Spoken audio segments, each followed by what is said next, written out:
Master ng Pilipinas. Member KBP. Oras! Eksakto, en punto. 6:04. Humahataw, humahagupit, lumalatay na komentaryo sa Himpapawid. 2x2. Walang takot sa paghimay sa masalimuot na isyu ng bayan. 2x2. Humahataw na mga balita at impormasyon. 2x2.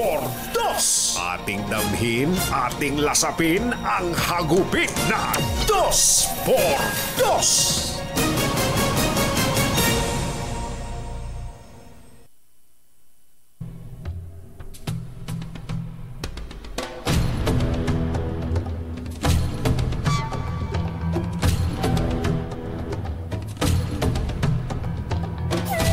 Mananatili sa custody ng Pasig City Jail Female Dormitory ang na-dismiss na alkalde ng Bamban-Tarlac na si Alice Guo matapos ituring na moot ang mosyon na harangin ang paglilipat sa kanya mula sa PNP Custodial Center. Kinansela ni Pasig RTC Judge Annilyn Medes Cabilis ang sarili nitong kautusan na nagpapahintulot kay Mayor Go na manatiling nakakulong sa PNP Custodial Center. Ito ay matapos matanggap ang sulat ng Jail Inspector ng Pasig City Jail at ipaalam na inilipat na si Go at nakakumit na sa Pasig City Jail Female Dormitory. Ang Pasig RTC Branch 167 ang dumidinig sa non-bailable na kaso ni Guo na qualified human trafficking kaugnay sa iligal na aktibidad ng Pogo Zunyuan Technology Center na ni-raid sa Bamban. 7 naman sa kapwa-akusado nito sa kaso ang sumuko na sa NBI. Isyu ng katotohanan. 2x2. At maitim ang balak, magtago ka na. 2x2. Si Jerry at si Anthony, narito na. 2x2.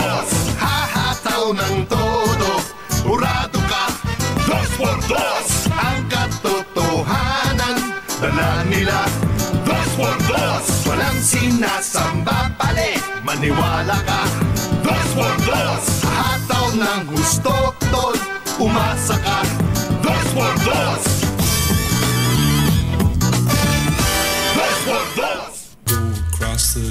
Magandang umaga, bayan! Bayan! Ito po si Anthony Taberna. Ito po si Jerry Baha. Muli pong sumasa inyo ang 2x2 sa umagang ito ng Friday! Yuhuu!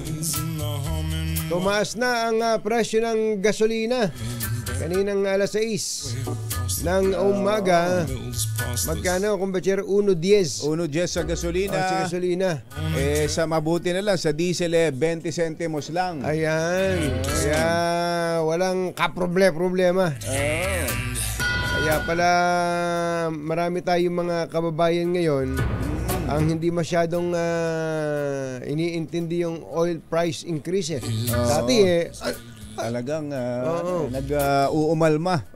Lalo na siguro yung mga gumagamit ng mga ano tawag doon, mga electric vehicle o kaya yung hybrid kung bachero. Yan na ngayon ang direksyon natin. Wala na po tayong choice. May nakausap akong gumagamit ng hybrid diyan sa diyan sa Toyota Quezon Avenue. Diyan sa lugar ni Franklin, ni Boss Franklin Lim. Isang buwan lang daw siya kung magkakarga ng gusalina. Galing, no? Ang mahal lang, isipin mo kung madalas kang bumiyahe. Katulad ko nga dito kung bachero siguro dapat na rin isipin to ng pamunuan ng DCRH sa layo nung pinaglalakbay. Isipin mo hindi umaabot ng 1 linggo yung full tank kumbachero yun din naman ang ginagamit ko halos araw-araw. Kaya Reg, ako po ay nananawagan. Narinig nyo ba? Sa pamunuan po ng DCRH, yayamang number 1 naman po tayo. Baka naman uubra na I-subsidize niyo po ako. Yan ba, ano ba sa yung binabanggit mong number 1 sa anong survey ba yan, Ito kumbachero ay kagagawa ng Kantar Media. Kantar. Ito pong Kantar Media ay nagsabi na ang DZRH number 1, hindi lang po sa Metro Manila, kundi sa Mega Manila. Dapat ganun ang tirada. Mega Manila. Kaya boss Reds. Ayan, boss Reds, boss Jun, boss Yomay. Alam Laban tayo dyan. Hindi ba? Buti to si Yuel. Yan lang sa Cavite. Lapit-lapit ng DCR sa Cavite. Ito, sabi ko nga kay John, magpapakarga ka na naman. Karga na naman. Kung kailan yung tumaas, tsaka sinabing magpakarga na. Nung mababa pa, ayaw pa magpakarga. Sana po ay okay lang po kayo, mga kababayan. Eto, Alice Goa na naman ang headline po ng mga dyaryo. Ano pa nangyari dyan? Nalito ako dito. Oo nga. Palagay ko. Di ba Pasig RTC din ang nagutos na dalhin sa Pasig City Jail? Parang the same court kumbachero The same court, the same judge. Oo, the same judge. Naglabas. Mukhang nagbago ang isip kasi meron yatang petition. Urgent motion. Kaya lang, nung ipalabas ni Judge yung kanyang kautusan, nailipat na. Yes. Kaya kapag ganong nailipat na, ang tawag doon cute and epidemic ayun, kaya cute and epidemic na kumbaga. Kaya pwede bang ganun na lang yun, cute and epidemic? Halimbawa, sinabi niya, ay hindi nga pala, wag nga pala ililipat. So, hindi kailangan ibalik. Kunin ulit. Ang totoo nun, pwedeng maghain uli ng petisyon na ipalipat kasi ang basis ng urgent petition yun yung kanyang banta sa buhay, di ba? Yung sinasabi niyang banta sa kanyang buhay. Pero bakit? Hindi ba kaya ng BJMP na proteksyonan? Ang bigyan ng seguridad si Mayor, sabi nga kahapon, di ba, nung makausap natin, nakahanda sila. At sila tinitiyak nila ang kaligtasan ni dating Mayor habang ito'y nasa custody ng BJMP. Ayan, tama ka din na Kumbachero. Ang BJMP, alam nyo naman, hindi naman natatakasan yan. Hindi nga. Bihirang-bihira. Men. Makailang beses lang ba kung... Saka doon siguro sa legal aspect kumbachero, no. Hindi sa takas baka may nakakatakas.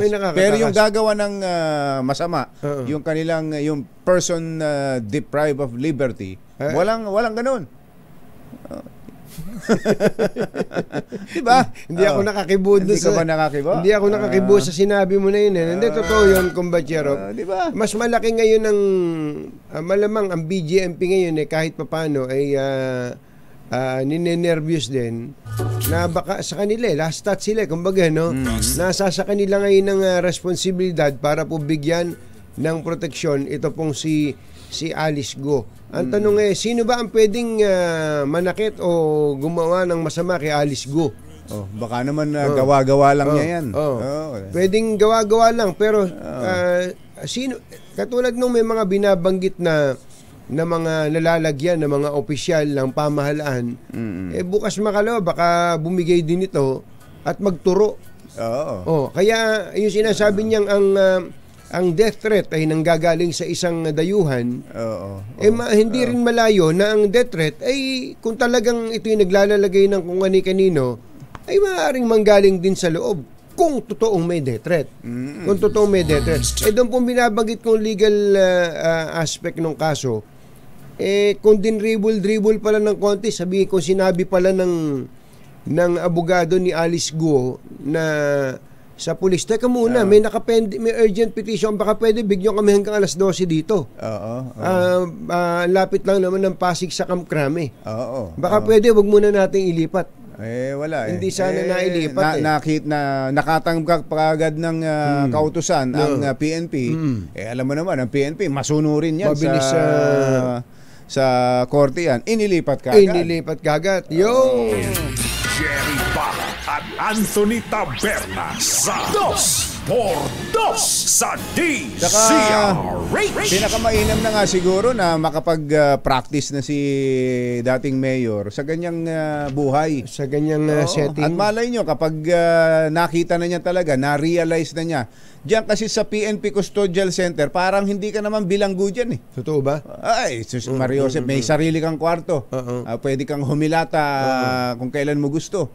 Kung gusto mo mag-CR minuminuto, nakakapag-CR ka. Grabe ba? Parang binabalisaw-saw naman yung CR minuminuto. Yun ang pinakamahirap, yung binabalisaw-saw ka ng kapila mo ay 44 sa selda mo. Sa selda mo, 44. Talaga ipit na ipit ka ng gano'n. Hirap ka ng gano'n. Hindi katulad ng lalaki na pwedeng sabay-sabay umihi. Diba? Yung female dormitory. Pag pumasok siya, pag nagtagal yun. Maghihintay ka.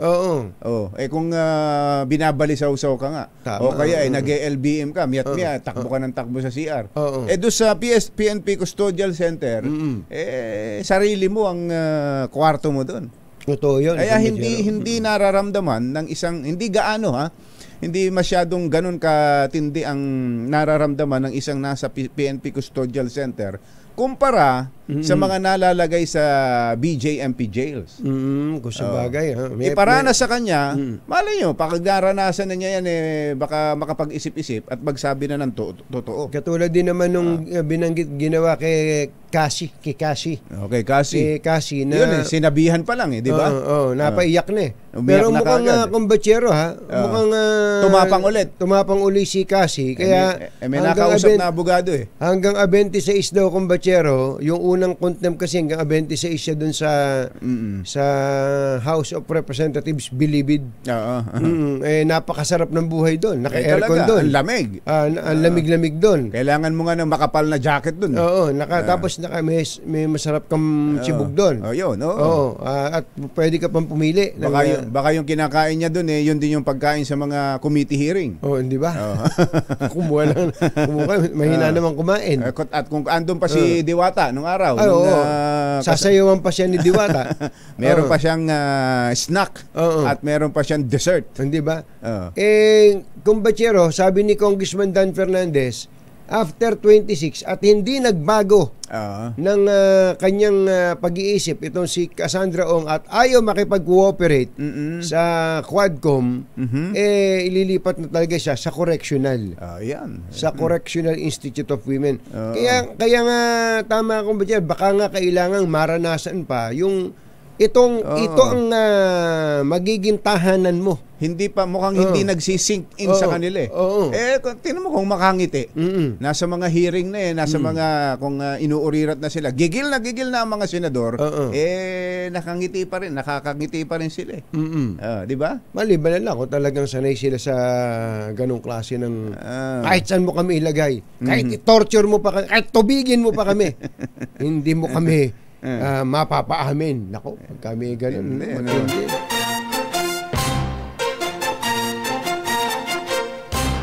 Katonying at Ka-Jerry, Anthony Taberna, Jerry Baha, ang samahang pinatibay na ng panahon. 2 por 2. The public is cautioned. May official statement. Kanino ba itong official statement na to? Ito, kumbatsero, yung official statement mula sa Office of the Vice President. Tanggapan, nakalagay sa taas. Tanggapan ng pangalawang Pangulo. Official statement. The public is cautioned. Ang publiko ay pinag-iingat about the attempts tungkol sa mga pagtatangka of ng sa media outlets, ilang labasan ng media labasan outlet to once again namuling na naman besmirch the reputation, sirain ang reputasyon of the Vice President ng pangalawang Pangulo by publishing stories sa pamamagitan ng paglalathala ng mga kwento that na siya, babae, is ay on the beach ay nasa ano daw? Nasa dalampasigan. While the House Beach. of Representatives Nasa paliguan, sa dagat, nasa dagat. Habang ang Kongreso is conducting the plenary deliberations on the budget. ay nagsasagawa ng plenary deliberation sa budget. The Vice President was on the road today. Ang Vice Presidente Kahapon ay to. nasa kalsada kahapon. Kahapon tong statement. September 23. Talking to the people Nakikipag-usap sa mga tao about the current events in our country. tungkol sa mga nangyayari sa ating bansa. She Siya, babae, made stops in Vinsons ay tumigil sa Vinsons and Daet Camarines Norte at sa Daet. and Legazpi Albay. Mhm. It is quite easy to confirm Maari namang madaling kumpirmahin her activities ang kanyang mga ginawa through social media posts Sa of the pamamagitan. residents in these areas. sa pamamagitan daw po ng mga social media ng mga residente sa The lugar. OVP condemns fake news and Kinukondena. media releases Kinukundina ng Oh. Office of the Vice President ang mga fake news and media releases at ang mga ipinalabas ng media. for clickbaits and profit. Ayun. Thank you. Bakit? Ayun. Ano ba yung issue kay VP Sara? Ba't siya naglabas ng Ganyang ganitong statement. statement? Siya'y binigyan kasi kahapon, kumbatsero, sa Kamara ng pagkakataon para humarap sa plenary deliberations. Ang budget ho kasi ng ang 2025 national budget ay tatapusin hanggang bukas na lang. Dahil may bakasyon, Oo. may break ng Magbabakasyon na ang mga mambabatas, Oo. tatapusin na hanggang bukas. Kaya yung Office of the Vice President, Oo. kailangang magpunta ron. Oo. Merong nagpunta mula sa legal department ng OVP. ng OVP pero wala daw kumbatsero wala daw authorization. Ha? Oo, na katunayan na sila ay official representative of the Vice President. Kaya hindi sila pinayagan. So hinihintay si VP Sara, nagsalita itong minority leader. Si Congressman Marcelino Nonoy Libanan ay nagsalita at nabanggit na may nabalitaan siya na nasa beach nga si VP Sara. At may mga larawan pang lumalabas ngayon ayan Calagwas, yan, Calagwas. tama. Nabanggit ni Kong Nonoy kahapon Saan ba yan. itong Calagwas? Calagwas Sa Camarines Norte. Camarines Norte. Camarines Norte. Ayan, nasa beach nga siya. Di ba? May Nakalubog yung pa may mga kasama pa. May mga kasama. Pero kailan ba yan? Baka naman kanyan, nung last year pa yan, o kaya nung Baka nakarang matagal linggo na. pa yan, o baka naman Sa interview kay Kong Nonoy, binabanggit niya na this weekend. this weekend. This weekend lang. Kahapon Lunes. Pwede namang magpahinga ang pangalawang Pangulo. Pwede naman talaga. Pero dapat nakabalik na siya kahapon sa araw ng budget hearing. Dito sa kanilang statement, this ba sabi, the Vice President Ang pangalawang Pangulo was on the road today ay nasa kalsada ngayon. talking to the people Na about the current events in our country. Nakikipag-usap sa mga tao tungkol sa mga bagong-bagong balita. So andun Sa pa bansa. nga sa lugar, sa Nandun Bicol, pa siya sa Bicol. as of yesterday. So talagang wala siyang intensyon na pumunta sa House. Ay mukhang ganon, kumbatsero. Meron pong tinatawag na plenary deliberation. Ewan ko kung nakakaalam niyo po yung nasusubaybayan po ninyo yung mga proseso sa pagpasa ng budget. May committee hearing at pag nakapasa po dun sa committee level, pupunta po sa plenary yan. Dun po sa malaki. Yung lahat na, panglahatan na. Tapos hindi po yung mismong opisyal ng gobyerno ang tatayo doon, kundi po yung congresswoman o congressman na nag-i-sponsor to defend their budget ng agency concerned. Hindi ma-i-defend ng congressman na naatasan doon, si Congressman Adjong. Adjong. Wala walang may dumating araw doon, walang authorization letter. Paano yun? Lahat yan, mag-uurirat yan. Manood po kayo, pag subukan po nyo mamaya sa live ng House of Representatives. Kapag may tinanong po yung interpelators at ang sasagot po ay yung sponsor o yung magdi-defend na kanya, lumilingon yan. Ang bawa, may tanong na hindi niya kabisado yung sagot o kailangan ano sagot din sa kanan? Yun. Hanggang sa yun, ganun po ang system. Sinong tutulong dun sa defender ng kanyang budget? Kung wala sila doon, yun yata yung punto ni Congressman Nonoy Libanan. Kaya Madam Vice President, magpapunta na kayo ng tao doon sa Kongreso. Kung talagang ayaw nyo makita hilatsa ng pagmumukha ng mga congressman, magsugo po kayo ng mga tao doon na may authority, may official letter galing sa inyo. Dahil sa ngayon ay dinefer, ipinagpaliban yung pagpapasa ng budget ng Office of the Vice President. Hindi naman pwedeng manatiling deferred ang budget niya. Hindi. Paano mangyayari doon? Wala. Alam nga namang ipasa yung iba. Sa isang office, sa isang ahensya ba, pwede ba yung reenacted budget? Hindi pwede yun. Buong budget. Buong budget pwede nga reenacted. Pero kung sa isang ahensya lang, hindi pwede. Nako. Masamang tao lang ang takot sa dalawang to. Kaya kung maitim ang balak, magtago ka na. Anthony Taberna, Jerry Baja, 2x2. Oras po natin, Achi. Mr. Jalamtang, Lakyam Japlak, 6:26 ng umaga, ACS Balita. Susunod na. Number 1. Saan mang sulok ng kapuluan, Luzon, Visayas hanggang Kamindalawan. Basta't may balita, ipagwagwagan ng sikat na tagapagbalita. ACS Balita. Kasama ang 2x2 tandem Anthony Taberna at Jerry Baja. ACS Balita. Ang programang ito ay hatid sa inyo ng ACS Manufacturing Corporation, ISO Certified, maker of world-class quality Pride detergent.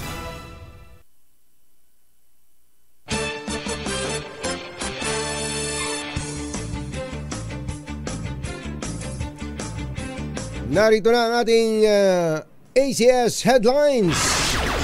Pangulong Marcos isinabatas na ang pagbibigay ng proteksyon sa mga marinong Pinoy. Mga estudyanteng Pinoy naguwi ng 14 na awards sa 10th Iranian Geometry Olympiad. Alice Guo nag-negative sa tuberculosis. Pagtatalo, nauwi sa pamamaril sa Quiapo, Maynila. Biktima, toda, suspect arestado. Higit pisong taas presyo sa gasolina. 20 sentimo sa diesel, umarangkada na. Magandang umaga, Luzon, Visayas at Mindanao. Good morning, Philippines. Hello, world. Kami po ang inyong mga tagapagbalita. Ito po si Jerry Baja. Ito po naman si Anthony Taberna. At ito ang ACS Balita. ACS Good News. Sa ating ACS Good News, naging isa ng ganap na batas ang Magna Carta for Seafarers o RA 12021 matapos itong lagdaan ni Pangulong Bongbong Marcos. Sa ceremonial signing, binigyan diin ng Pangulo na ang batas ay katuparan ng mas magandang kinabukasan para sa mga marinong Pinoy, marinig ang kanilang boses at kilalanin ang kanilang mga karapatan. Sa ilalim ng batas, mas pinaigting ang proteksyon na karapatan at kaligtasan ng mga marinong Pinoy laban sa mga panganib na kinakaharap ng mga ito sa karagatan, lalo na sa mga rebelde at pirata. Nakasaad din sa batas ang pagkilala sa kanilang karapatan, ang pagkakaroon ng patas na sahod, ligtas na working condition, at paigtingin ang kanilang training upang makasunod sa international maritime standards. So today's signing of the Magna Carta of Filipino Seafarers is our collective acknowledgement of these sacrifices. It is our way of telling our seafarers, we see you, we hear you, and we are here to support you. Ang tinig ng Pangulong Marcos. 14 na estudyanteng Pinoy naman ang nanalo ng 14 na awards sa 10th Iranian Geometry Olympiad o IGO. Ang IGO ay isang annual na patimpalak na may 4 na magkakaibang level kabilang ang elementary, intermediate at advanced at free. Sa FB post ng Go for Gold Philippine IMO team, kailangang lutasin ng mga contestant ang 5 geometry problems sa loob ng 4 na oras sa elementary level habang 4.5 hours naman sa ibang level. Kabilang sa napanalunan ng Pilipinas sa 10th Iranian Geometry Olympiad ay 3 silver, 1 bronze at 3 honorable mentions. Umabot sa halos 10,000 ang participants mula sa iba't ibang bansa, kabilang ang Iran, Vietnam, Malaysia, South Africa, Italy, Finland, France at Peru. Alas 6:33, umarangkada ng oil price hike matapos ang serye ng rollback. Sa anunsyo ng mga kumpanya ng langis, 1.10 kada litro ang taas presyo ng gasolina, 20 sentimos sa diesel habang wala namang paggalaw sa gas. Noong nakaraang linggo at nung pang mga naunang 2 linggo, nag-rollback ng mahigit piso ang presyo ng produktong petrolyo. Alas 6:34 ang ating oras. Maya pa ba kay Kongan mga kabalen? Gising na ba kayo? Nagnegatibo sa sakit na tuberculosis si dismissed Bamban Mayor Alice Guo. Ito ay matapos na isailalim ito sa medical examination kasunod ng lumabas na initial result na posibleng meron siyang left lung infection. Kahapon inilipat na si Guo sa regular na selda kung saan ay kasama niya ang 44 na persons deprived of liberty sa female dormitory sa Pasig City Jail. Una nang sinabi ng legal counsel ni Guo na si Attorney Nicole Hamilla na bumaba ang timbang nito sa 68 kilos mula sa 75 kilos dahil sa stress at kakulangan ng tulog. Nabawasan ang mga nakatenggang shipping containers na may kargang bigas sa mga pantalan. Ayon kay Philippine Ports Authority General Manager Jay Santiago, nasa 300 mula sa 888 na containers ang pinull out na ng kanilang mga consignee. Binigyan na lamang ng PPA hanggang September 30 ang iba pang consignee para mailabas ang kanilang mga kargamento. Sabi ni Santiago, kapag hindi nakuha ng mga ito hanggang September 30, i-endorse nila ito sa Bureau of Customs. At pagsapit na October 1, ipapadeklara itong abandon. Pag nangyari ito, ipapa-auction ang bigas. Yun! Arestado ng pulisya ang isang suspect na namaril sa labas ng isang hotel sa Quiapo, Maynila. Kinilala ng Manila Police District ang gunman na si Raymond Romano, 40 anyos, residente ng San Jose del Monte, Bulacan. Naganap ang pamamaril matapos ang matinding pagtatalo ng suspect at biktimang si Dagaranao Didato sa hindi malamang dahilan. Ayon sa mga testigo, tumalikod na lang si Dadato para umiwas sa gulong, ngunit binaril ito sa likod. At nang bumagsak ay muli pa itong pinaputukan sa ulo ng 3 beses. Nagkataon naman nagpapatrolya ang MPD sa naturang lugar at naaresto ang suspect. Alas 6:36 ng umaga, susunod! Tito Boy! Uy, abangan ninyo kung ano na ang latest dito po sa bigas na pinag-uusapan sa pantalan. Ano bang dapat gawin dyan, kombatsero? Mukhang Pamigay na yan. Gusto mo pamigay? Oo, pamigay na natin yan. Oo, dapat lang. Daming nagugutom. Lalo na yung mga nasunugan, mga dumaan sa kalamidad. At may problema ba yan? Tayo ba'y, kailangan pa ba dumaan sa matinding proseso yung ganyan? Dapat hindi na, kombatsero. At mamaya, meron tayo makakausap, isa pong magiting na nilalang kung ano ang kanilang gagawin. At magkano ba natin mabibili yung bigas na yan? Kapag in-auction na kung sakasakali. Yan at iba pa sa pagbabalik ng ACS Balita. po sa mga kababayan natin sa CAA Las Piñas, sa barangay CAA Las Piñas. Makinig. Lakasan ang radyo ninyo. CAA Las Piñas. Ano ba ibig sabihin ng CAA? Ito po tinatawag po na pang may kinalaman sa airport yan no? Civil Aviation. Ayan, tama nga. Civil Aviation. Na naging CAAP, naging CAV. Pero yung lugar nila hindi nagbabago. CAA pa rin. Yan at iba pa sa pagbabalik ng ACS Balita. 6:37.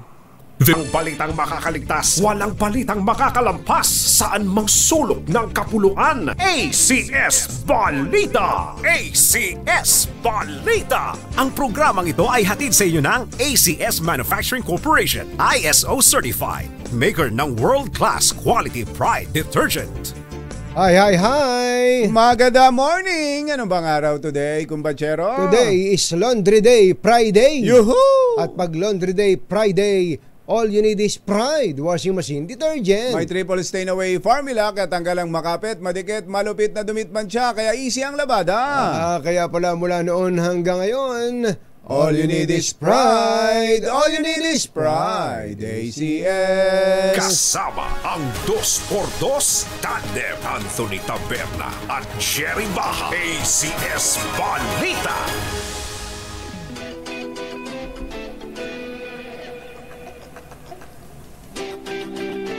Kausapin po natin ang tagapagsalita ng Bureau of Customs, si Attorney Vincent Marunila. Ano kaya niya si Attorney Jet, yung ating Assistant Commissioner. Attorney Vincent, magandang morning. Si Catherine po ito.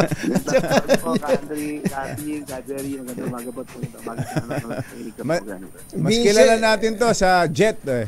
Vincent ka pala, Attorney.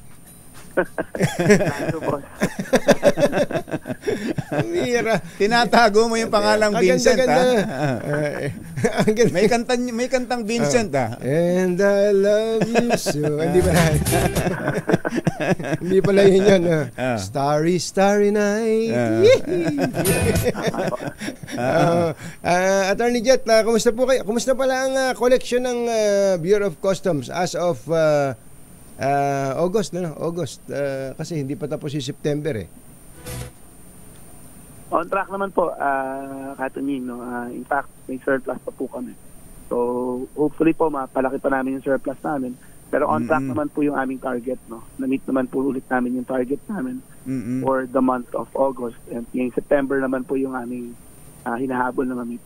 So sa tingin nyo, malalampasan din yung September target, Commissioner Ascom? Opo, on track din po, no? Sa huling executive committee meeting po namin last week, yung mga projections naman po ng mga ports namin positive po. At pinag-uusapan na lang po namin dito ilan po yung surplus na makukuha. Yun. Ayusin nyo yung konting yabang. So mula nung January hanggang August, buong tapang at buong giting, ninyong pwedeng sabihin na ang koleksyon ng customs ay lagpas sa target, Ascom? Opo, lagpas po ka, Jerry. Lagpas naman po yung target natin. Ang sinasabi nga po namin, ang goal po sana namin makapag-ipon ng mas maraming surplus, no? For the year, no? Para po makadagdag dun sa pangangailangan ng pamahalaan natin sa pananalapit. Ayun, okay, speaking of collection, ang isa po sa mga pinag-uukulan ng pansin ngayon ay yung pong rice, yung tariff sa bigas. Ang laki po ng ating importation ng bigas kahit na lumalaki din naman ang ating local production, tuloy-tuloy ang rice importation dahil po sa dami ng mga tao o paglaki ng populasyon. Sa rice tariff po ba magkano na nakukolekta po natin for this year, January to August? From January to August po, ang nakukolekta na po namin for rice tariff alone is nasa 26 billion 67,038,768.22 na po. Aba, malaki-laki na pala to. Malaki na. So habang may nagpapasok ng bigas dito, nag-aangkat ng bigas papasok sa Pilipinas, kumikita ang gobyerno ng so far 26 plus billion pesos. Tama po, Katuling. Oo. Sino po bang may diretso po bang nakikinabang dun sa 26 billion? Nire-remit nyo po ba kaagad yon?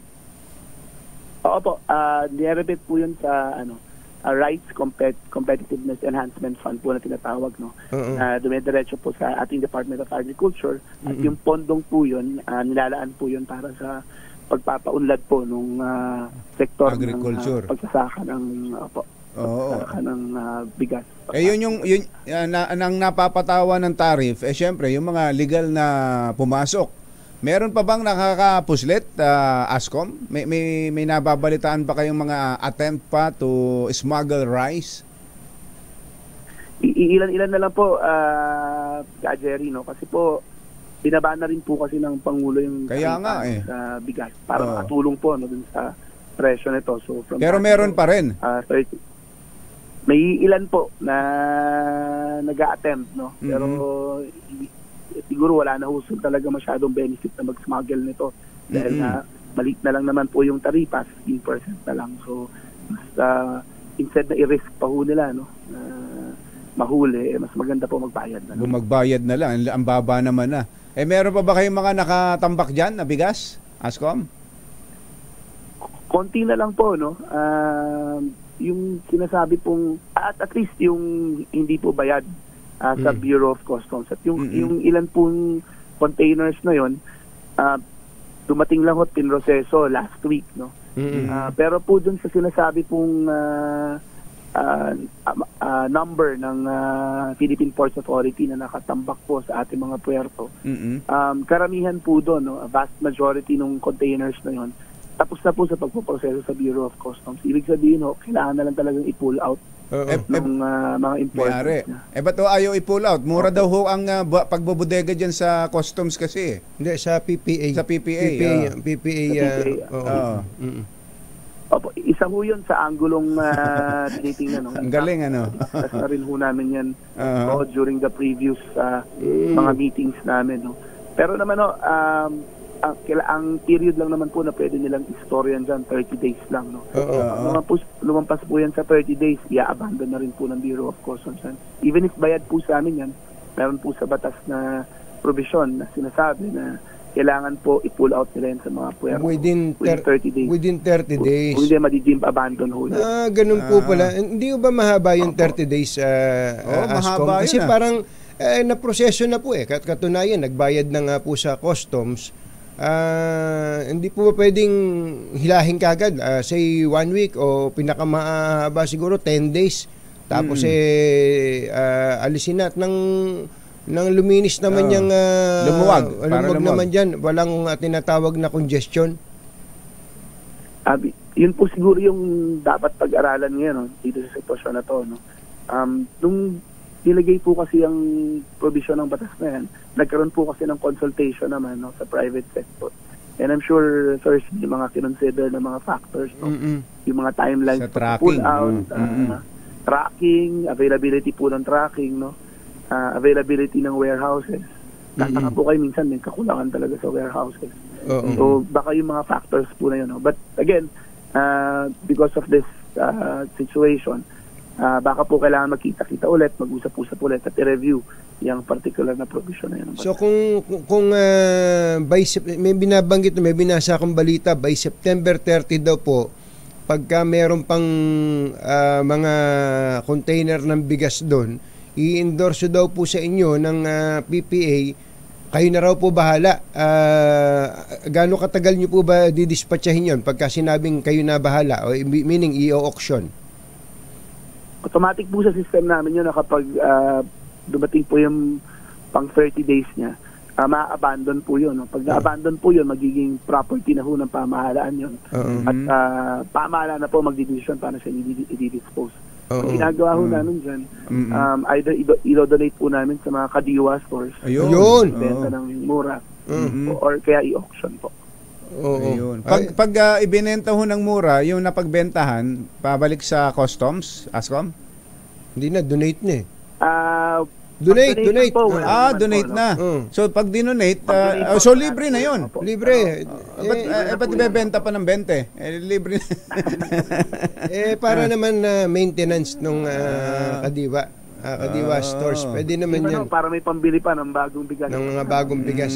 Ikaw gusto mo, libre na naman. Siyempre, libre. Dinonate nga ng customs. Maganda, dinonate sa Kadiwa. 10 piso na lang para talaga mas mura.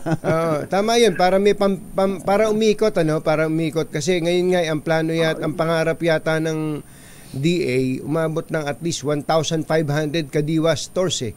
Kung kakaunti lang, bili lang muna ng bili ng bago. Well, magandang balita po yan. So hintayin namin yung sinasabing September 30. Siguro kaya sinasabing September 30, baka naayos yung papel sa inyo nung katapusan ng August. Ano po, Ascom? Malamang po, ganun po yung sisimulan po yan sa September 30, yung mga naayos po nung katapusan ng August. Nakaraang buwan. Tapos progressive na po yung pag-expire ng kanilang mga date of storage. Dapat pala i-dispatchan nyo kaagad kasi hindi naman mga bagong ani yan eh. Yung mga in-import na yan, kadalasan po, ilang buwan na rin naani sa Vietnam. Ay kung tumagal na ng isang buwan dyan. Laon na yan. Mga 2-3 months na rin yun. Matagal na. Problema pa pala kayo sa kwan eh. Kailangan na bombahin nyo pa yan eh. Gagastos pa kayo bago nyo i-donate, ano? Ano tawag doon? Ang gumagawa naman po niyan para sa amin, DA na po. DA na. Mga ilang metric tons ito, Attorney Jet? Ang tansya ho, hindi ko po matansya sa metric tons, pero ang tansya ho ng bilang namin, higit kumulang 800 containers to, no? Naku, napakarami, no? Po, averaging na mga around 450 sacks per container of rice. Napakarami pala, no? Sus Mario Joseph. Napakaraming 450 times 800 container vans times 50 kilos. 18 million kilos pala yan. Tingnan mo na yan. Napakarami. Umigit kumulang ay malaking bagay po yan. Malaking tulong sana yan. Wag nang kunin nung consignee niya, no? Hindi, alam kong gagawin dyan. Ipaharang nyo. Lagay kayo ng harang sa para paabutin ng September 30. Hindi, sila rin ang may kasalanan yan eh. Kasi totoo lang, ba't nila paabutin ng pagkatagal-tagal? Ginagawa ng bodega, kumpanyero. Sabi nga ni GMJ Santiago, parang nagugulangan tayo dito eh. Dahil mura nga ng dihama. Sa warehousing. Yung kaysa dun sa binabayaan sa private warehouses. Well, abangan po namin to, Attorney Jet. Kumusta po si Customs Commissioner Bienvenido Rubio? Maayos naman po, no? Marami lang trabaho. Kumusta po? Naghahanap pa ng mga makukolekta pa?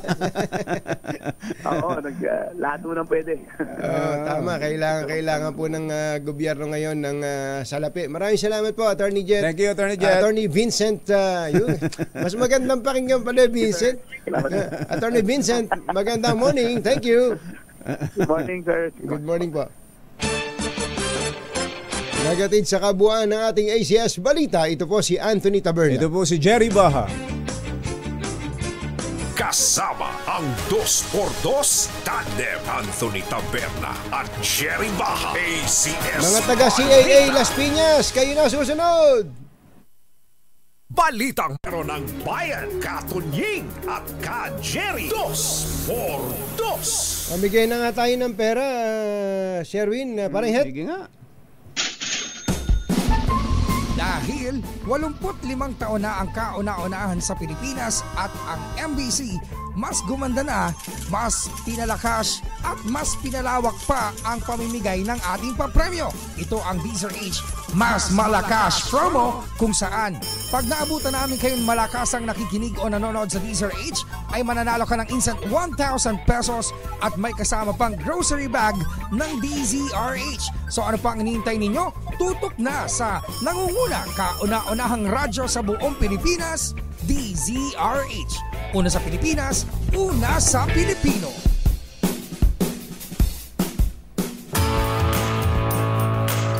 Sharon, dyan sa CAA Las Piñas. Go, go, go!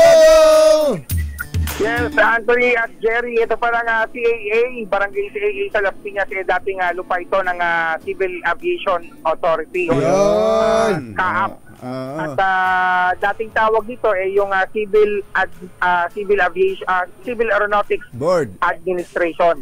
Yan, yun yung kanyang nag-iba-ibang tawag na. Pero CAA. Yung eskwelahan doon sa dulo, dati itong yan yung Air Traffic Office o Air Control Office. Dahil itong lupain pala ng CAA, tayuan to ng mga antena ng communication noong araw para sa mga eroplano.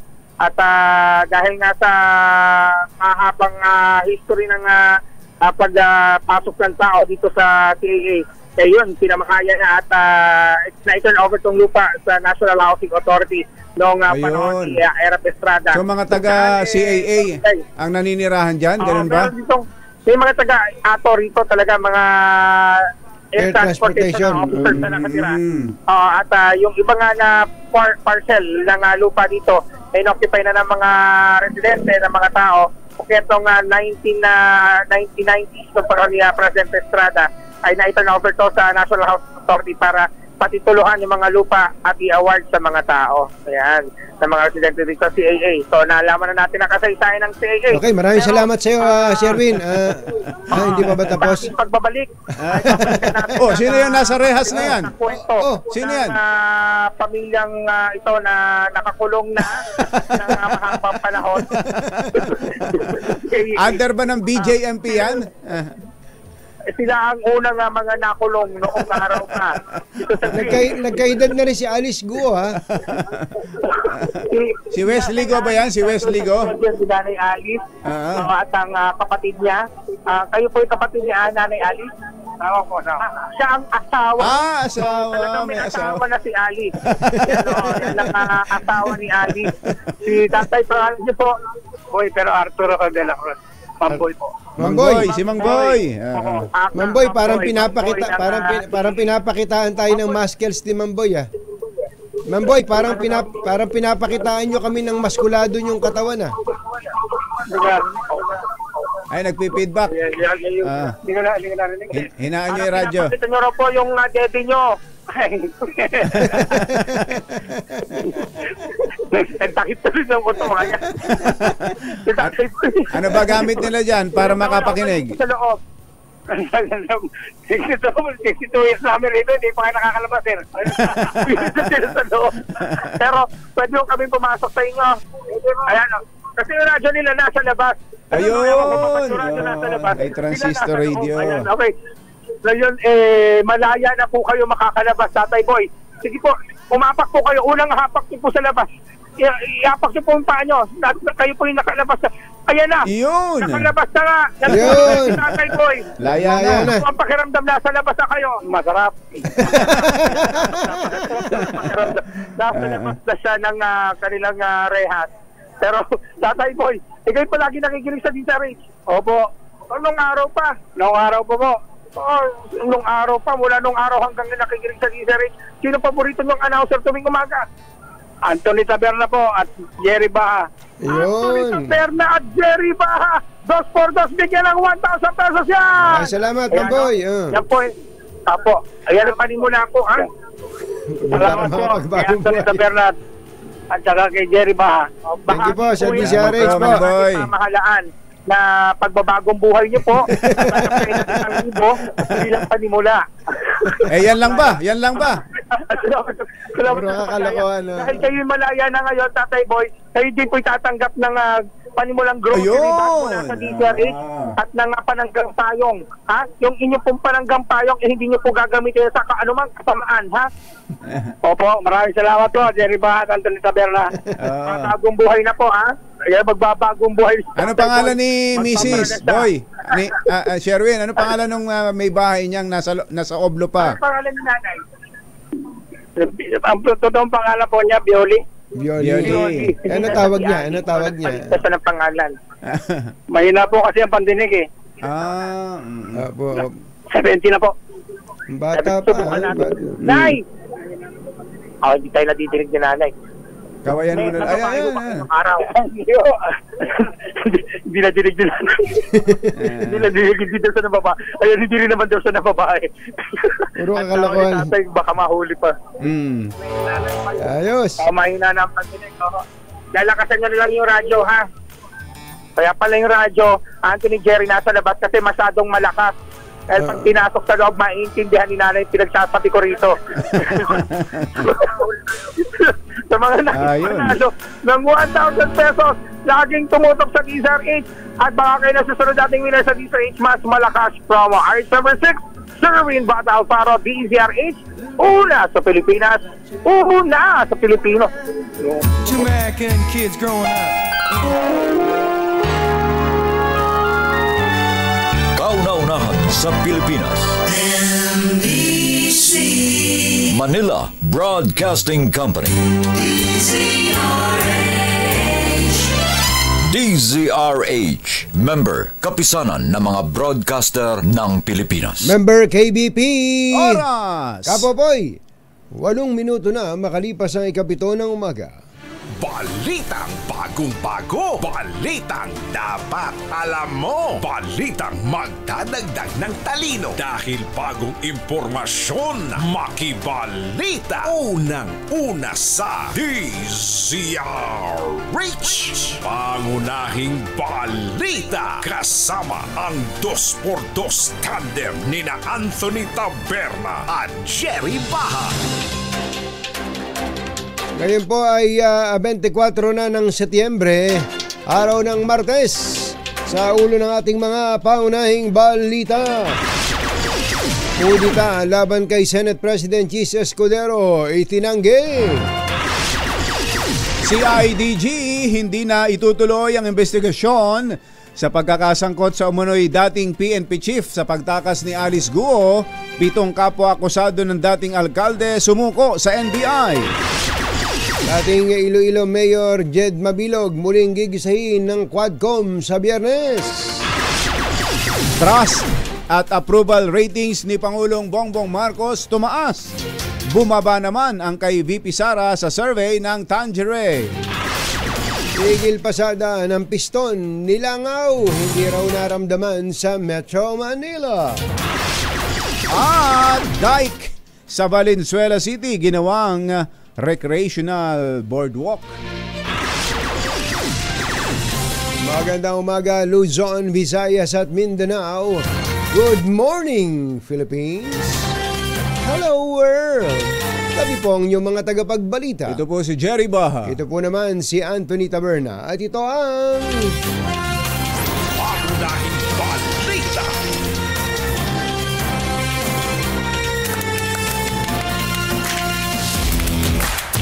bago ang detalye ng ating mga balita. May follow up po si RH29 Boy Gonzales. Sa sunog kaninang madaling araw, meron palang namatay dyan sa Sampaloc, Maynila. RH29 Boy Gonzales. Coming boy! Actually, isang mga babae nakatiwala ang nasawi matapos ang sunog sa isang residential at commercial area dito sa G2 Street, Sampaloc, Maynila. Nagsimula ang sunog alas 3:44 na madaling araw na inabot ng unang alarma lamang saka dineklarang fire out alas 4:13 ng umaga. Nangyari ang sunog sa isang unit na 5 palapag na gusali. Nadamay ang katabing kwarto. Nabatid na isang kainan o pansiteria o karinderya ang ibaba nito habang boarding house naman ang itaas. 4 na mga individual lang sinasabing stay in dito sa karinderya pero nakatakas at nakaligtas ang 3 habang naiwan naman yung nasawing biktima. Ito si Boy Gonzales para sa DZRH, una sa Pilipinas, una sa Pilipino. Pangunahing balita. Mga nangunguna at mga bagong balita sa DZRH. Pangunahing balita. Alas 7:11 na ng umaga, itinanggi ni Senate President Pro Tempore Jingo Estrada ang kumakalat na ulat na papalitan niya si Senate President Chis Escudero. Ayon kay Estrada, wala siyang kinalaman sa usapang palitan ng liderato sa Senado. Kontento naman daw siya sa pamumuno ng Senate President kaya't walang dahilan para ito'y palitan. Kayunman inamin ni Estrada na merong nagtangkang magkudita 2 linggo na ang nakalipas ngunit hindi nagtagumpay. Na ako ro'y papalit bilang Senate President. Hindi po totoo yan at wala po akong bala. Okay? Nagtataka ako, nagugulat ako dito sa mga kumakalat na mga usap-usapan na papalitan na ro yung ating Senate President. Wala po katotohanan.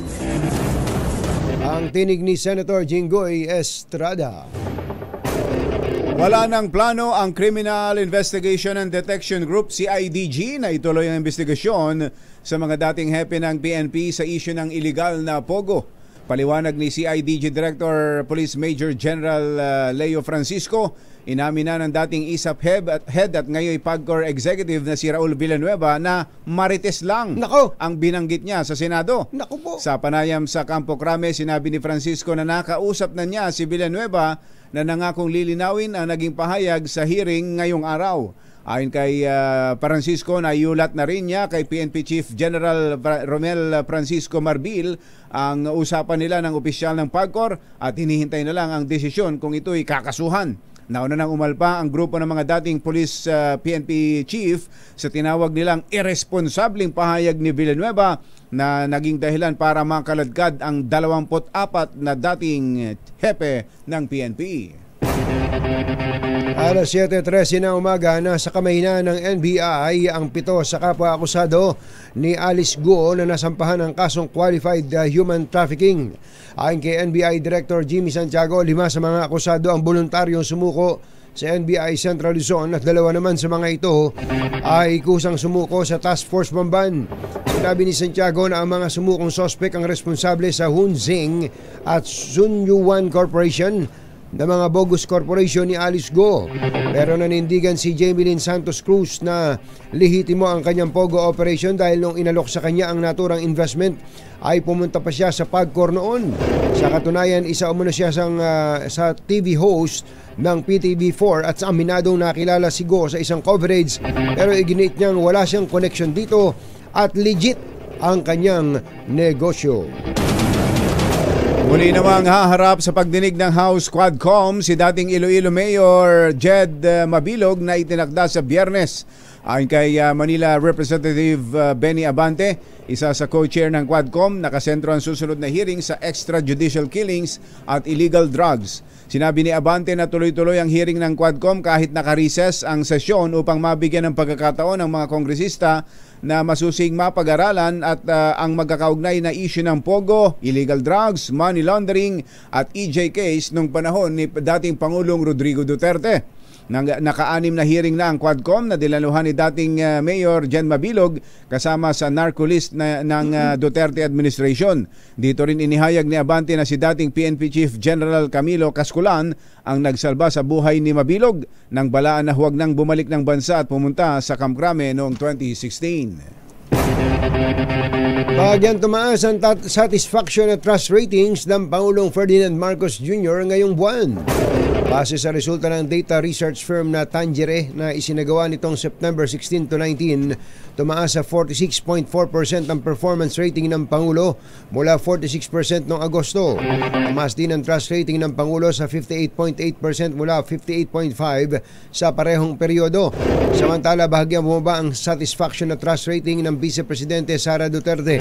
Mula 49% na satisfaction rating noong nakaraang buwan, bumaba ito ng 48.7% ngayong Setyembre at bumaba rin ang trust rating nito mula 57 ay naging 56.8 lamang. Sa kabila nito, nananatiling mataas ang rating ng Vice Presidente sa mga taga Mindanao. Alas 7:16 ang ating oras. Minaliit lang ng gobyerno ang naging epekto ng 2 araw na transport strike na inilunsad ng 2 transport group na nagsimula kahapon.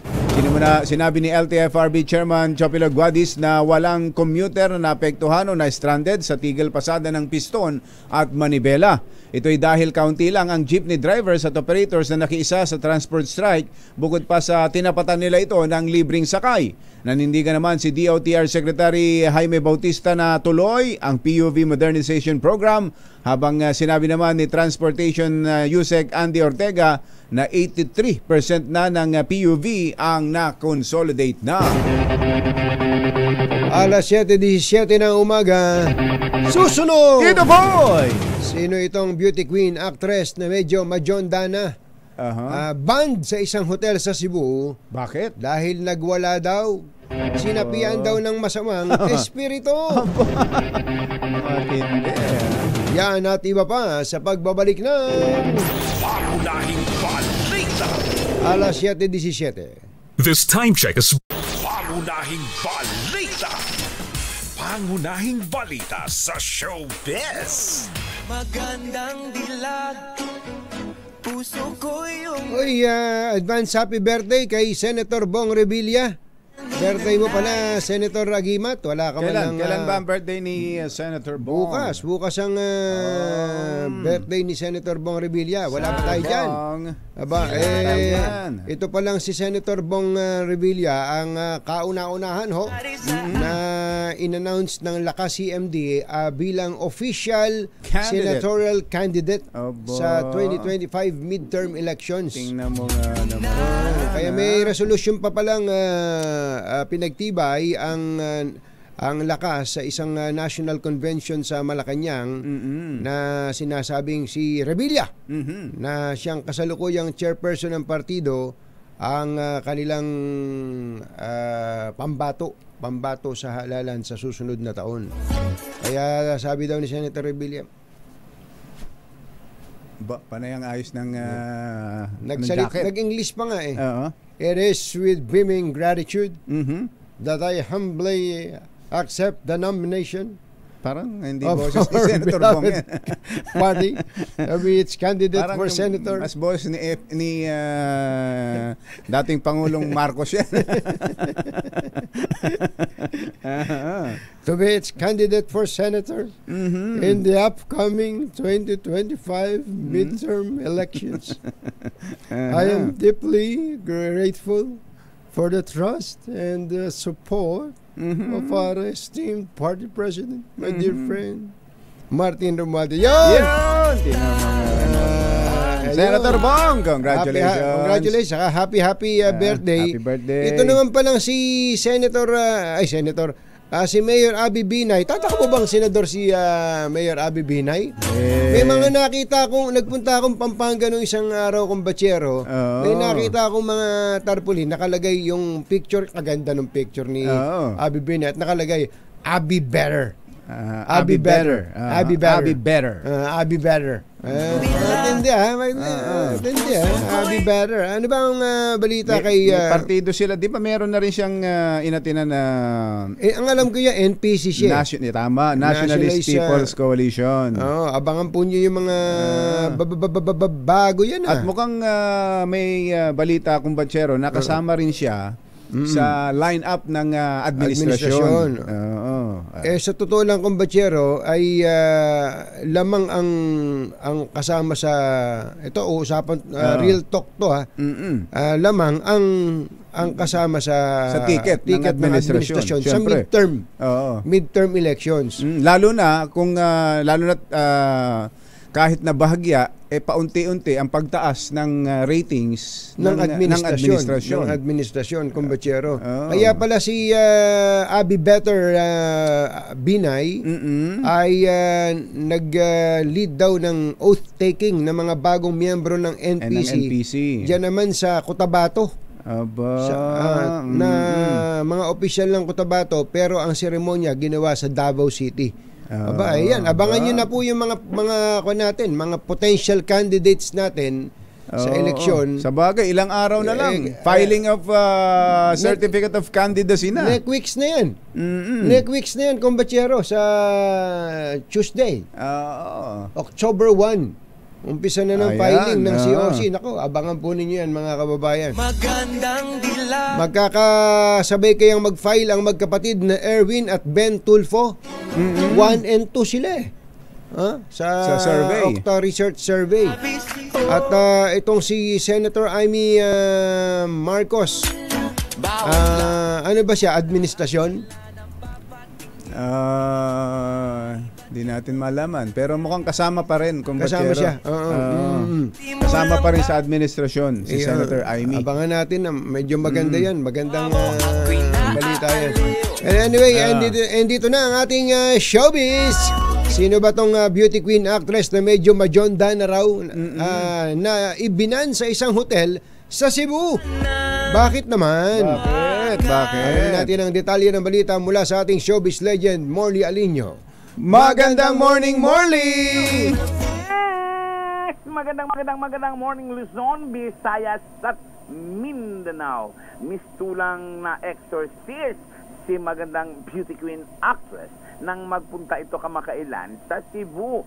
Sa isang hotel doon ay nag-stay sila na kung saan ay naimbierna ito dahil madaling araw ay nagpunta siya sa lobby at nanghihiram siya ng kutsara tinidor dahil kakain sila ng kanyang kasamahang Bading Garcia.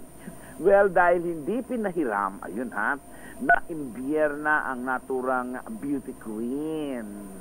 Sa inis, parang nagmistulang na exorcist, nagtatataray, nagtatatalak, at yung kaharap niyang rep, binuksan. At saka buong lakas at puwersang ibinalibag. Kaya naman, halos lahat daw ng laman ng rep ay nangalaglagan. At dahil dito, nainis ang may-ari ng nasabing hotel diyan sa Cebu. Ban ngayon sinaturang actress kasama ang kanyang julalay na report na bading. Well, sabi nga, iba daw ang kilos ng naturang actress, buti na lang ay nagbago na ito dahil sa kasalukuyan ay naging maayos na ang takbo ng utak nito at hindi na ito sinasapian ng kung ano-anong evil sa kaisipan. Ang naturang actress na bida sa ating sino siya? Sino daw? Ay si actress may letter A sa kanyang pangalan. Yan ang ating DCRH Showbiz News. Ito po ang inyong RH47. Morley Alinio. Tuloy-tuloy. Morley Alinio. Una sa Pilipinas, una sa Pilipino. Muntik na naman. Alam mo, magpapalit na tayo ng extra, hindi pa kabisado yung kasalukuyan. Ayaw ng ganyan ni Engineer Jos Mercado. Ayaw ganyan. Ayan ating DCRH Showbiz News.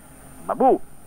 Ay, maraming salamat, Morley. At birthday din pala daw ngayon ni Congressman Edwin Garjola ng Batangas. At ni Joanna Obrique Ramano. Uy, happy birthday. Happy birthday. Ayan. At saka ni Benny Kabigting. Happy birthday. Mga nangunguna at mga bagong balita sa DCRH. Pangunahing balita.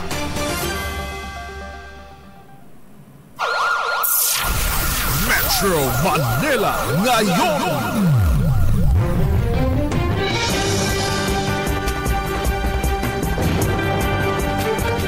7:31 ng umaga. Makibalita tayo sa ating mga RH reporters sa Metro Manila ngayon.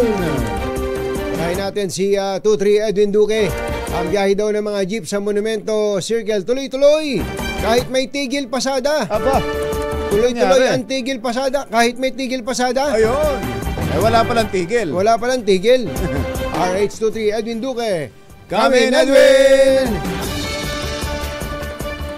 Tama, Kajeri Katunying, bantay sarado pa rin ng kagawad ng mga kalukan na pulis, MMDF at TPSPM itong palibot ng dambanan ni Gatang Bonifacio sa Monumento Circle dahil sa ganitong mga oras minsan may mga paikot-ikot ng mga transport group pero hanggang ngayon ay pakiramdaman pa rin at kahapon hindi sila pinahintulutang pumesto rito sa may northbound itong Rizal Avenue na namamagitan itong Samson Road. Kaya doon sila nilagay sa isang harap ng compound ng grocery o itong supermarket kaya hindi sila nakapinsala. Umabot ang tinatayang 150 yung bilang maya-maya after 30 minutes naging 30 person na lamang yung nag-arali hanggang tuluyan ng umalis. Pero sabi ni Colonel Doles, bagamat hindi naman naapektuhan yung transfer yung tigil pasada kahapon, babantayan pa rin nila yung iba't ibang mga lugar na maaaring perwisyuhin yung ayaw sumunod na hanggang ngayon ay tuloy-tuloy pa rin sa pamasada dahil doon sa ilang na-interview natin.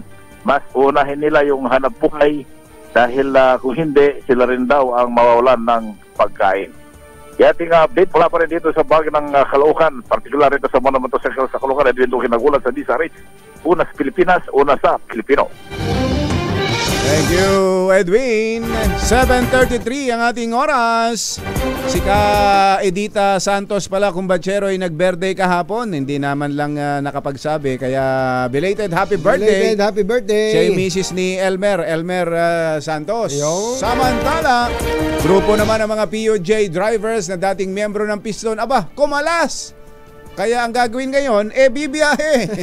RH52, Edniel Parosa. Kami na Edniel.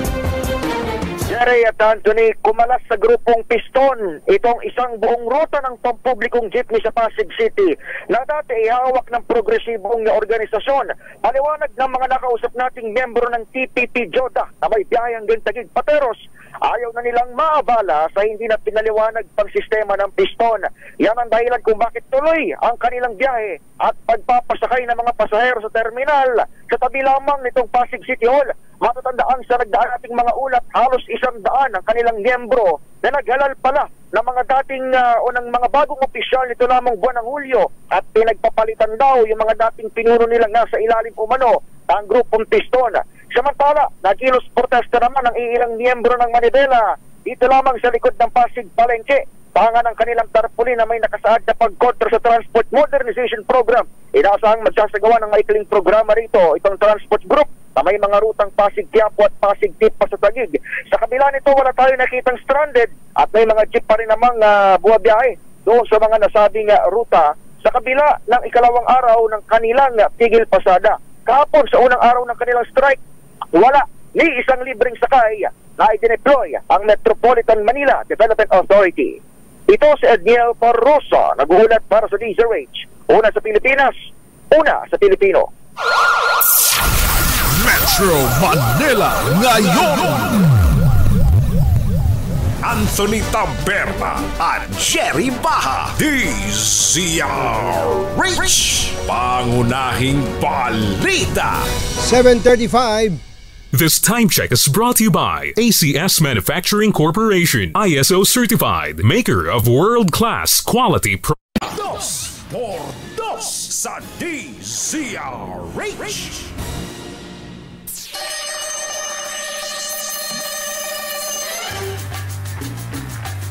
Alas 7:42 ng umaga.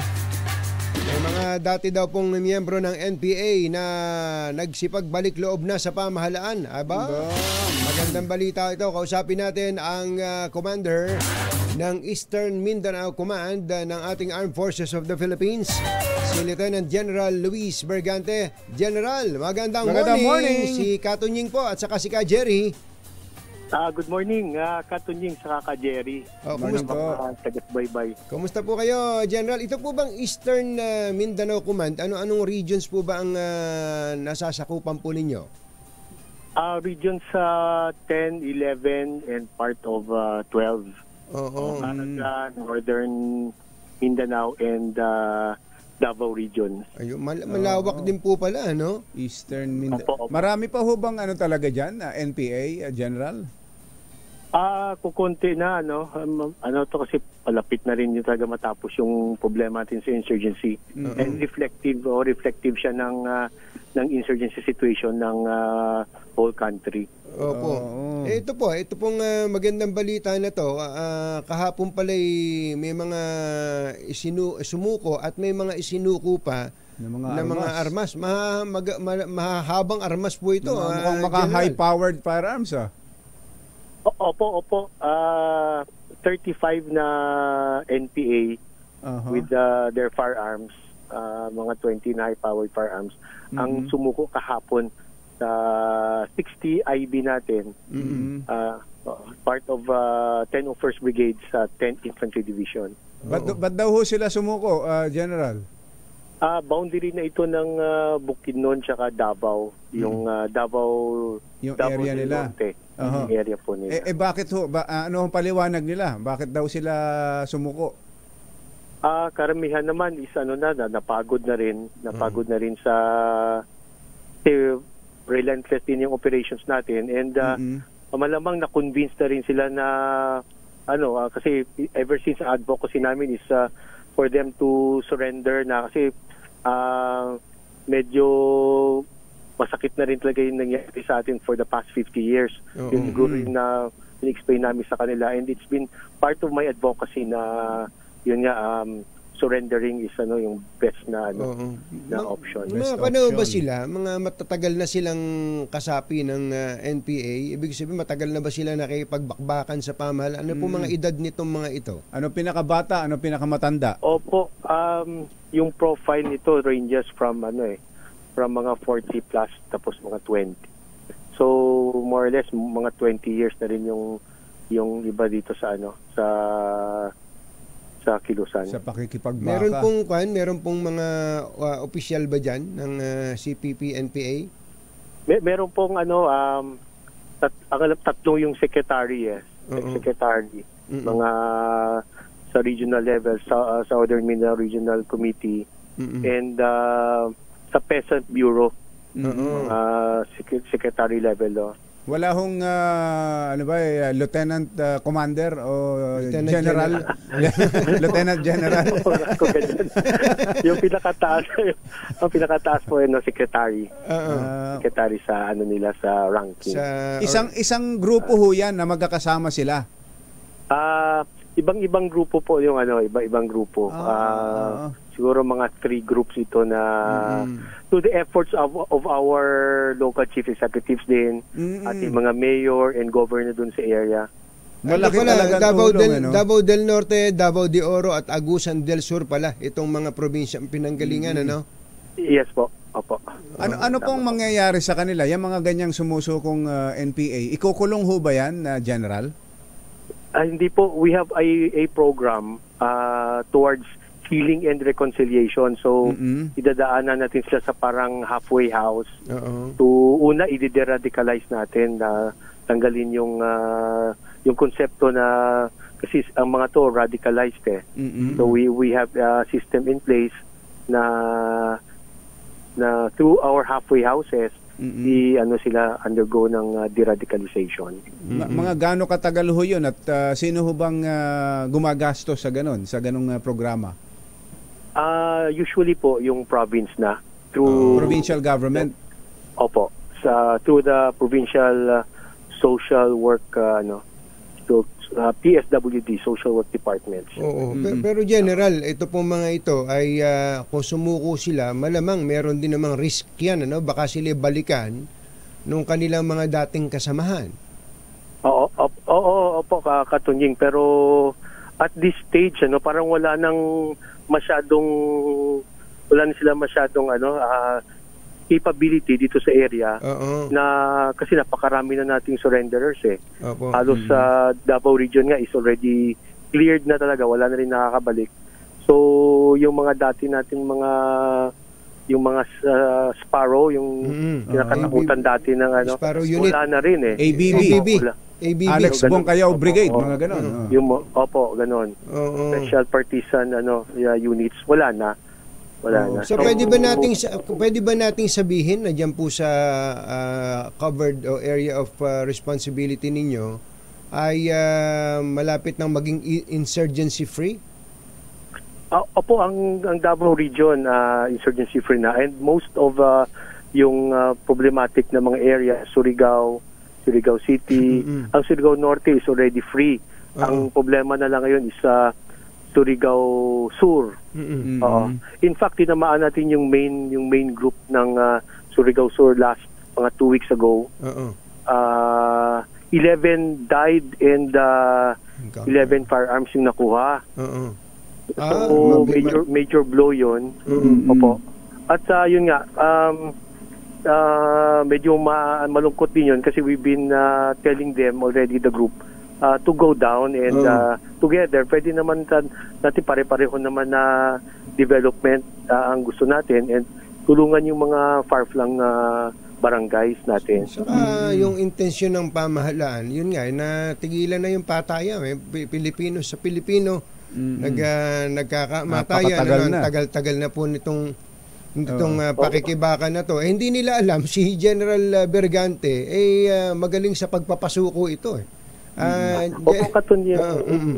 Kayo nga daw po nagpasuko kay Pastor Kibuloy. Totoo ba yon?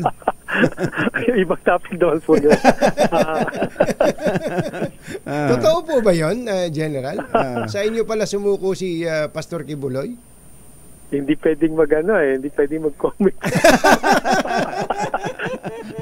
Ganun ho ba? Ganun.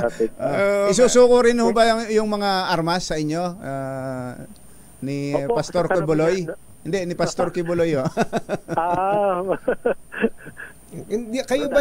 Kayo po ba hindi nakakatulong dun sa pakipag-usap sa Angels of Death na tinatawag? Sa ngayon po pinapatingnan ko rin kung kasi ang mga reservists natin is also under the armed forces. Yes. Opo. Yung mga reservists. Sa area po ninyo, na-confirm po ba na they are armed and dangerous? Ito pong Angels of Death na ito? For verification pa, pero alam ko lahat ng firearms sila na registered naman turn over naman sa ating Philippine National Police. Opo. Meron kayo po pwede pala tayong manawagan sa iba pang mga gustong sumuko diyan, Kasi ligtas silang nakaka-custody sa pamahalaan. Nagpadala lang na surrender filler siguro kay General Bergante. Ito po, nandito po si General Luis Bergante. Attorney Harry Roque, baka gusto mo na rin sumuko. Safe ka dito kay General. Puro suko na ngayon. Pero anyway po, ayun nga. Saan napunta? We've had too much of this fighting sa atin. Yes. Ako more than 30 years service. Noon, I have never, parang nakita ko walang hope ba na kaya nating i-end yung local communist armed conflict. Ngayon, nakikita na natin, may liwanag. Pwede po pala. Opo. Pwede po pala. May mga babae ho dyan, General? Opo, meron. May mga, ilan po? May mga ladies. Hindi ko alam exact figure, siguro mga 10. 10, 10 babae. Sana kailan ho nila makakapiling ang kanilang pamilya? In fact, some of them nasabihan na yung mga family, and through the families din naman yung mga nag-surrender. We get in touch with their families para sila yung mag-convince din talaga sa mga brother, husband, wives na bumaba. Congratulations, sir. Congrats, sir. Mabuhay po kayo. Thank you po, Katunying. Magandang umaga po sa inyo. Si Lieutenant General Luis Bergante, ang commander ng AFP Eastern Mindanao Command. Masamang tao lang ang takot sa dalawang to. Kaya kung maitim ang balak, magtago ka na. Anthony Taberna, Jerry Baja, 2x2. 2x2. RH number 1. Alamin ang si Anthony, narito na 2x2. Hahataw ng todo, urado ka 2x2. Ang katotohanan, dala nila 2x2. Walang sinasamba pali, maniwala ka 2x2. Hataw ng gusto, tol, umasa ka 2x2.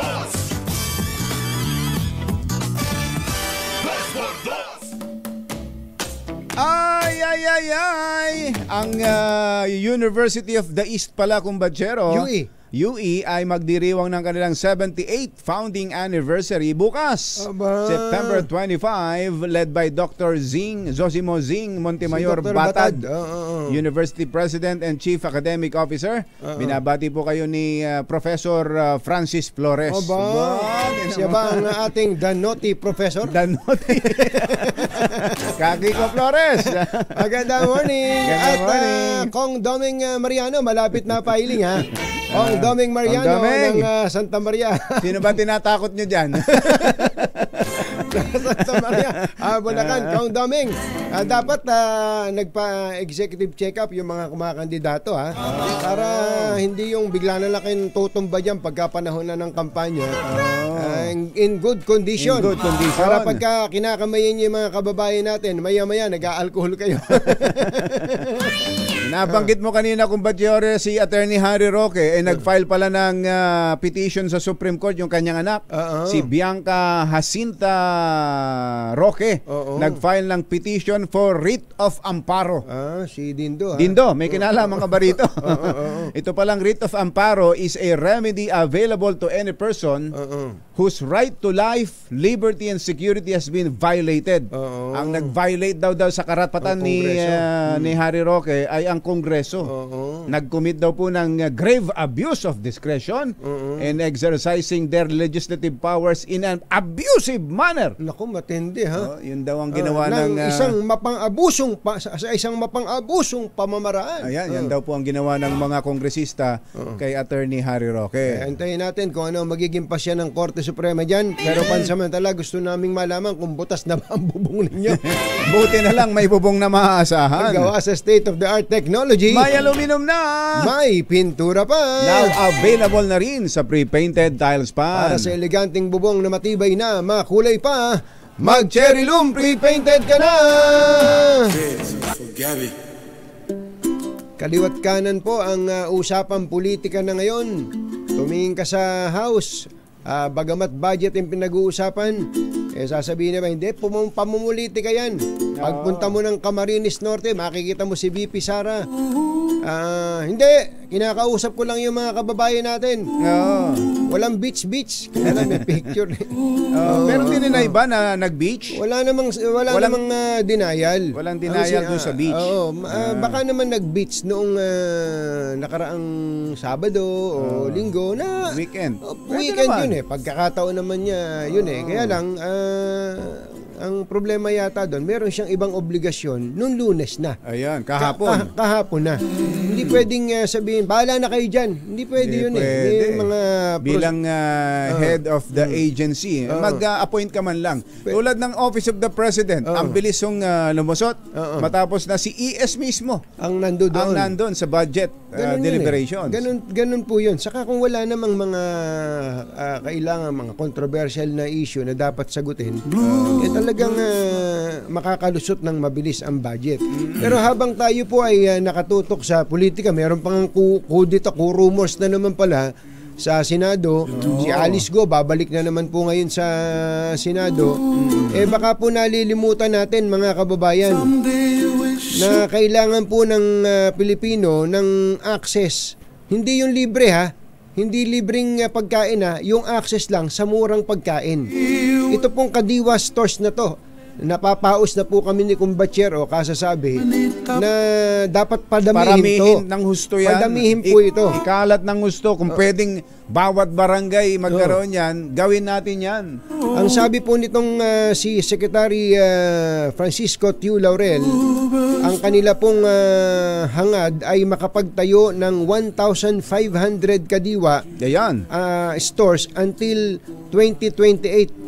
So may natitira pa daw silang 1,400 days sa pwesto.